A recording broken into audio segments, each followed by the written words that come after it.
Сәлеметсіздер ме балалар? Бүгінгі біздің сабағымыз ашық сабақ, өткен тақырыптарға байланысты бүгін қайталау сабағы. Сабағымыз қысқаша көбейту формулалары, оның ішіндегі екі өрнектің қосындысының квадраты және айырмасының квадраты деген формулаға есептер шығарамыз. Бүгінгі сабағымыздың мақсаты екі өрнектің айырмасының квадраты және екі өрнектің қосындысының квадратын есепте қолдана білеміз және оны практикада қолдануды үйренеміз. Біздің бүгінгі оқу мақсатымыз білу және түсіну, қысқаша көбейту формулаларын қосынды мен айырманың квадратын білу. Қолданамыз. Есептер шығару барысында а плюс в-ның квадратын және а минус в-ның квадратын есептерде дұрыс қолданамыз. Күтілетін нәтижеміз көп мүшелерді стандарт түрге келтіруді және жылдамдығымызды арттыруды бүгінгі сабағымыздың күтілетін нәтижесі болады. Сабағымызды бастамас бұрын топқа бөлініп алайық. Келейік, мына жерден тапсырмаларды алайық. Бәріміз бірге келейік мұнда. Енді қолымызда тапсырмамен топта бізде топ атты тұр. Соған байланысты орналасамыз орнымызға.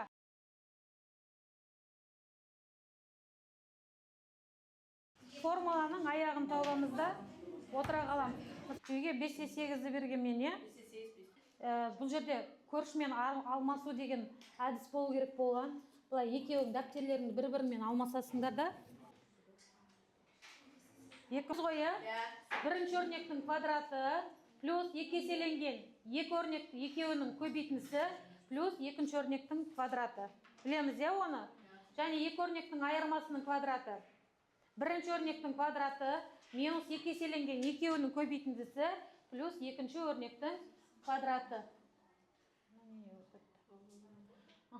Сосын қараңдар, оқушылар, сендер көбінесе біз есепте мынандай қателер жібереміз.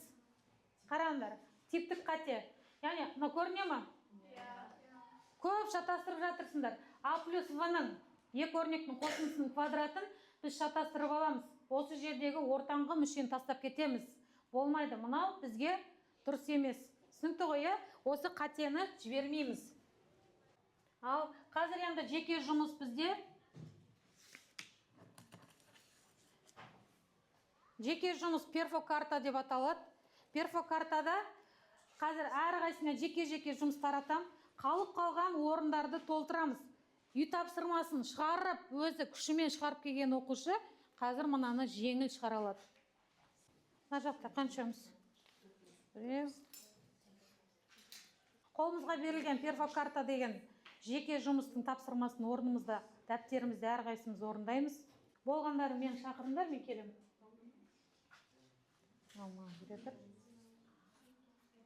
Молодец, Арсен, жарайсың. Өте жақсы. Өте жақсы, Әбілмансыр. Бар ма?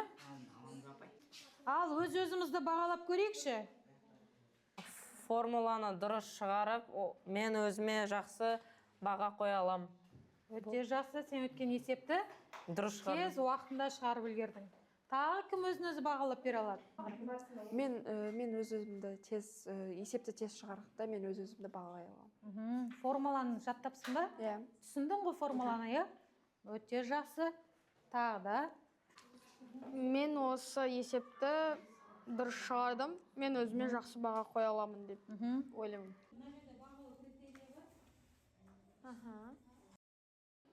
Ал келесі кезеңде бізде жұптық жұмыс. Жұптық жұмыс бізде математикалық Инстаграм деп аталады. Ол бізде қазіргі таңда хит болып жатқан интернет желісі, білеміз ғой. Қазір сендерге жұптық тапсырма беремін. Мына жерде жұптасамыз, екеуіміз жұптасамыз, екеуіміз, қыздар үшеуің жұптасыңдар, егер тақ болып қалса. Мына жақта екеуің жұптасыңдар, екеуің, бұлай үшеуің жұптаса салыңдар. Мына жақта үшеуің бірге бір жұп боласыңдар. Екі жұп. Түсінікті ғой, Қазір солай таратып шығам. Ол бізде енді жұптық жұмыс. Жұптық жұмыста не істейміз? Жұптасып бірге орындаймыз.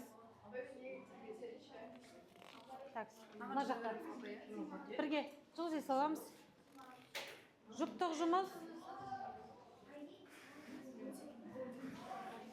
Жұптық жұмыста қараңдаршы, балалар математик блогер өзі бір формуланы қолданып есепті шығарады.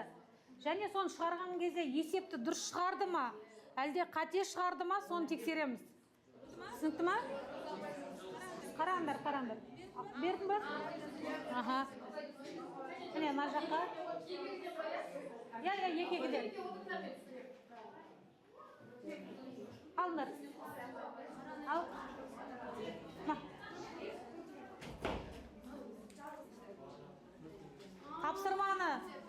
Тапсырманы дұрыс шығарды ма? Мына математик блогер.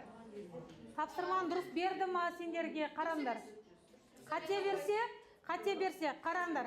Қатесіне, мына жерде мысалы, қараңдаршы мына жерде.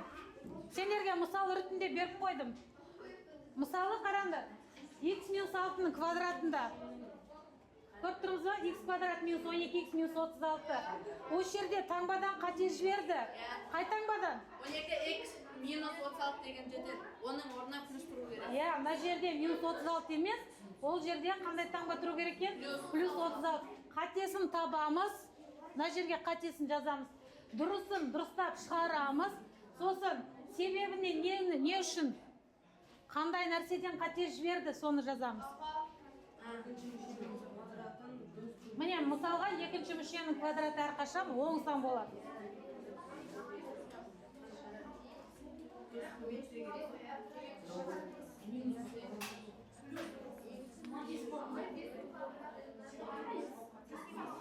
Қатесін тауып жеріндірді. Не қате болды, не дұрыс болды. Сол қатесін тап. Қай жерде қате жіберіп қойды? Бір жерде қате бар. Қара. Дұрыс қой, 49 n квадрат дұрыс қой. Бір жерден қате кетті тұр. Екіден қате кетті, дұрыс. Бірге жұттасып табыңдар жұмысты. Қай жерде қате бар? 2-ның квадраты өз 4. Ол жерде не бол керек? Жоқ. 6v, бірақ екі еселенгені қалып қалды, формуладағы екі еселенгені қалып қалды. Сонда мына жерге қатесін жазамыз. Қатесі қайсы екен? Қызық тапсырма ма екен? Қатесін тапыпсыңдар ғой. Енді осы жұптық жұмыстың бағалауын қойып жіберейік. Қойдық па бәріміз? Біріншісінде не дейді? Жеке жұмыста формуланы дұрыс қолдансаңдар 1 балл. Сосын не болды мына жерде? Қате жіберсеңдер 1 балл алып тастайсыңдар егер. Түгел орындасаңдар 2 балл.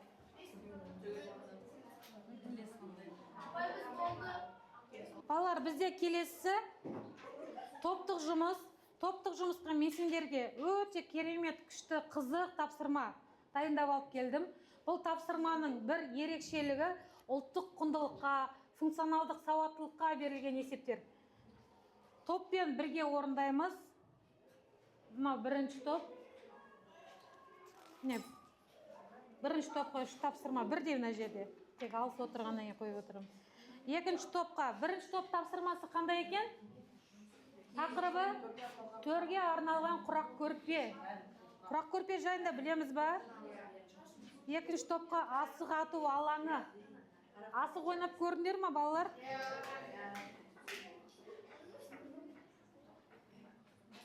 Үшінші топта күміс алқа және тиімді есептеу. Күміс алқаны білеміз ба? Күміс алқа деген.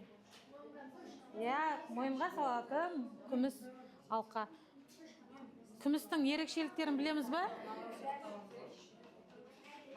Бірлесіп орынданды, бірлесіп. Мына жақтан отырып, мына жақтан сұрауға болады бірге.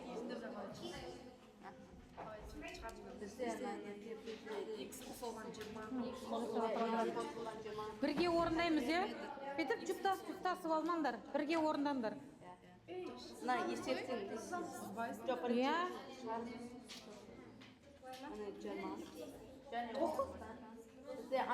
Оқысаңшы. Мектеп ауласында ұлттық ойын асық ойнауға шаршы пішінді алаң жоспарланды дейді, Бастапқы жобада алаңның қабырғасының ұзындығы А метр болды дейді. Шаршы дегеніміз, басқаша қалай атаймыз? Квадрат дейміз, иә? Сонда асық ойнауға бір квадрат сызу керек болған. Енді соны бастапқы ұзындығы А. Квадрат дегеніміз барлық қабырғасы қандай болады оның? Тең болады. Сонда А, 4 А бар. Енді қауіпсіздік мақсатында дейді, алаңның шетінен ені 3 метрлік қоршау жолағы ішке қарай қалдырылды дейді. Яғни қысқарылды деген сөз. Міне әр қабырғасы 3 метрге қысқарылды. Енді бізге осы алаңның ауданын табу керек біз. Бізде сабақтың уже аяғына жақындап қалдық. Кері байланыс жасайық. Бүгін сабақта алған ой түйінді SMS хабарлама арқылы досымызға жолдаймыз. 4 бол ғой. Бүгін сабақта не түсіндіңдер? Досымызға айтамыз. Қолына жетті ма бәріңе?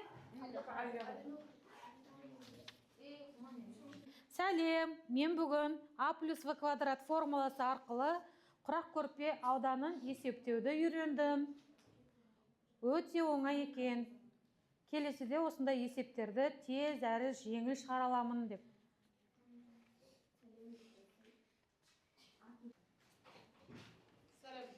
Мен бүгін А плюс Б квадрат есепті шығарып үйрендім. Келесіде қинамай шығарамын. Балалар, бүгін бізге ұнаған әдіс тәсілдер болды ма? Сол әдіс тәсіл арқылы өздерің бүгінгі сабаққа қойған мақсатқа жете алдық па? Қай тәсіл ерекше ұнады сендерге? Апай, Айзере айта қойшы. маған бүгін өте қатты жұптық жұмыс математикалық инстаграм ұнады. Ол жерде мен қатемді де таптым, дұрысымды да және себебін. Өте жас. Өте жас. Жарайсың. Айта қой. Мен бүгін осы ашық сабақта қысқаша көбейту формула арқылы есепті оңай әрі тез шығаруды үйрендім. Қай әдіс тәсіл ұнады саған? Маған қысқаша көбейту формулалары, яғни А плюс Б және оның квадраты. Мен осы есептер арқылы көптеген жақсы баға алып, осы формуланы өзімнің есіме мәңгілік сақтап қалдым. Қысқаша көбейту формула әдісі. Математикалық инстаграм, иә? Математикалық инстаграм әдісі көбісіне ұнаған екен. Тағы айтады. Есептерді қысқа уақытта шығарып, жақсы баға алып, және негізінде осы ашық сабақ маған қатты ұнап, және де жаңа есептер шығару тәсілін үйрендім. Сонымен маған ашық сабақ қатты ұнаған. Ашық сабақта қай әдіс тәсіл саған ерекше ұнады? Осы қысқаша көбейту формулалары тәсілі қатты ұнаған. Қай әдіс? Бізде бір 3 әдіспен мен сендерге сабақты өттім, иә? Біріншісі жеке жұмыс. Осы жұптық жұмыс ұнаған. Жұптық жұмыс өте жақсы ұнапты, иә. 11-ді, 5-те 12-ні жарай ма? Жұма күнге. Қосқамен сабақ. Ал.